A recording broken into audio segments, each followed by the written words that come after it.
2 seat हम जीत रहे हैं और उनको अपना घर संभालना चाहिए, फिर इस बार मार खाएंगे लोग। ओके, नमस्कार, मैं हूं आपके साथ प्रदीप आजाद। आखिरकार जिस वक्त का इंतजार था वो शुरू हो चुका है। राजस्थान में राज्यसभा की 4 सीटों के लिए 5 प्रत्याशियों के बीच जिस जंग का इंतजार था, अब कुछ घंटों बाद वो खत्म हो जाएगी और आज शाम तक ये भी साफ हो जाएगा कि आखिर सूबे के सरदार की जादुई छड़ी कितना काम करती है। दरअसल कांग्रेस का दावा है कि वो अपनी 3 सीटों को कहीं नहीं छोड़ेंगे, लेकिन लेकर रहेंगे। लेकिन वहीं भाजपा भी ये दावा करने में पीछे नहीं कि वो अपने उम्मीदवार घनश्याम तिवारी के साथ ही भाजपा समर्थित प्रत्याशी, जो निर्दलीय प्रत्याशी हैं, सुभाष चंद्रा को भी सीट दिलवा कर रहेंगे। तो कुल मिलाकर अब देखना यह होगा कि आखिर जादू किसका चलता है और वोटर रूपी विधायक आखिर कौन सा रंग नजर दिखाते हैं। बहरहाल आपको बता दें कि आज राज्यसभा चुनाव की वोटिंग शुरू होते ही पहला वोट मुख्यमंत्री अशोक गहलोत ने डाला। सीएम के बाद बसपा से कांग्रेस में आए मंत्री राजेंद्र गुढ़ा ने राज्यसभा के लिए वोट डाला। दोनों ही पार्टियों के वरिष्ठ नेताओं ने विधायकों को एरर फ्री यानी कोई गलती ना हो और इसके वोटिंग के लिए हिदायतें दी है। और इतना ही नहीं बल्कि पहली बार राज्यसभा चुनाव में नेट बंदी भी की गई है।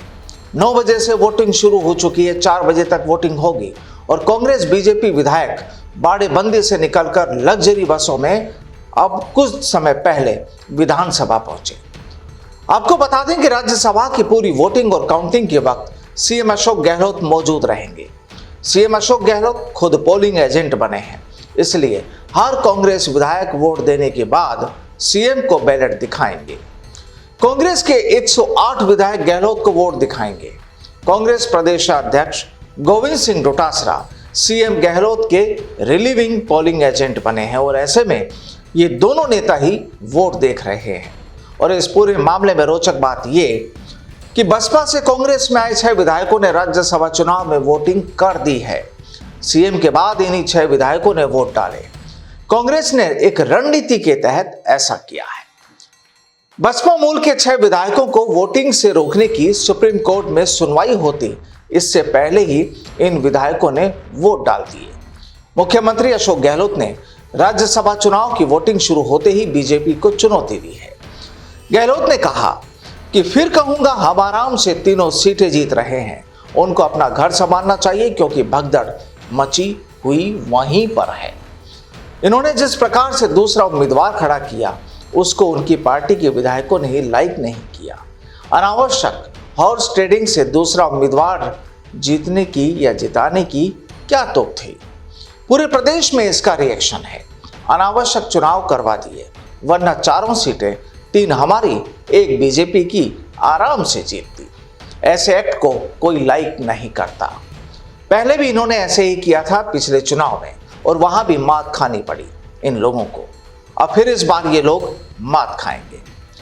अब खबरें ये भी हैं कि होटल में कांग्रेस खेमे के सभी विधायक उदयपुर से जयपुर पहुंच तो गए थे, लेकिन बीती रात लगभग 12:30 बजे तक असंतुष्ट विधायकों को मनाने की कवायद भी चलती रही।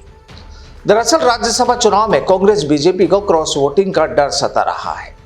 कांग्रेस में विधायकों को उदयपुर से जयपुर शिफ्ट करने तक यह नहीं बताया गया कि कौन विधायक किस उम्मीदवार को वोट देगा।